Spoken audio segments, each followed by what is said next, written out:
Балдың емдік қасиеті ерте кезден-ақ белгілі болып, түрлі ауруларға қарсы әркім өзінше пайдаланып келген.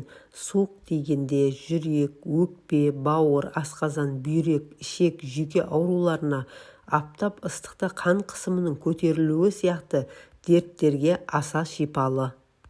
Сондай-ақ балды созылып асқынып кеткен жарақатқа, терідегі сызат жараларға жағуға болады. Соған орай балды кейбір ауруларға қалай пайдалануға болатынын білген артық емес. Суық тиіп тұмауратқан кезде балды ыстық сүтке немесе лимон шырынына қосып аурудан айыққанша ішкен дұрыс. Бір стакан ыстық сүтке қосып 1 шай қасық бал ішу керек. 1 лимон шырынына 100 грамм бал қосып араластырып, сұйылған кезде пайдаланған жөн. Егер де жаз мезгілінде ауырып қалсаңыз, қайнаған жылы суға 1 шай қасық бал қосып ішіңіз. Жөтелді басу үшін ыстық шай сумен қатар күніне 3-4 шай қасық балды жеу керек. Тамақ қызарып, тыныс жолдары бітелген кезде қайнаған суға 1 ас қасық бал қосып, ауыз бен мұрынды булаңыз. Жүрек ауруына шалдыққан жандар балды жеміс-жидектердің шырынына қосып ішсе, оның жағдайы жақсарып, жүрек соғысы түзеледі. Өт және бауыр жолдары ауыратын жандар болса, балды ірімшікке, сәбізге, лимон шырынына, қызылшаға қосып пайдаланса, ауруынан айығады.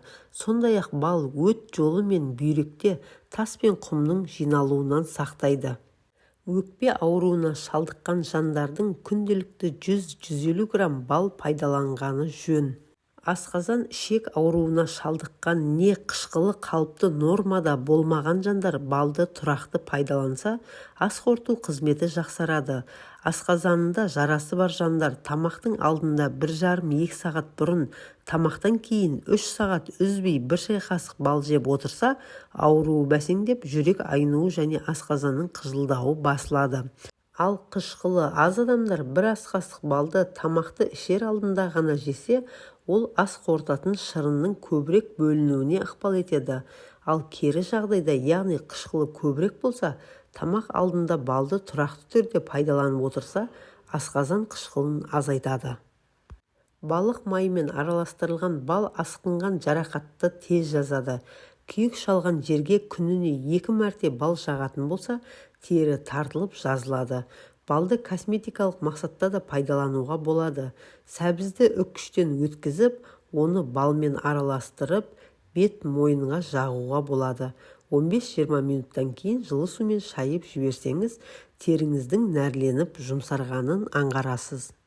Жылдың кез келген мезгілінде күнделікті таңертең аш қарынға 1 шай қасық бал қосылған 1 стакан су ішсе, адам ағзасы тазарып, қан айналым жүйесі жақсарады.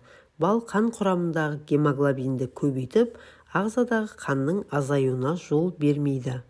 Егер де балдың тәтті дәмін аса ұната бермесеңіз, оны дәрумендерге бай жеміс-жидектер мен жаңғақ дәндермен араластырып пайдалануыңызға болатынын естен шығармаңыз.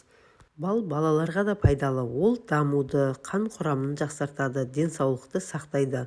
Балалардың төсекке жіберуін де емдейді. Ұйқысыздықтан құтылу үшін жасалатын әртүрлі ем бар. Солардың ішіндегі ең тиімдісі бал жеу.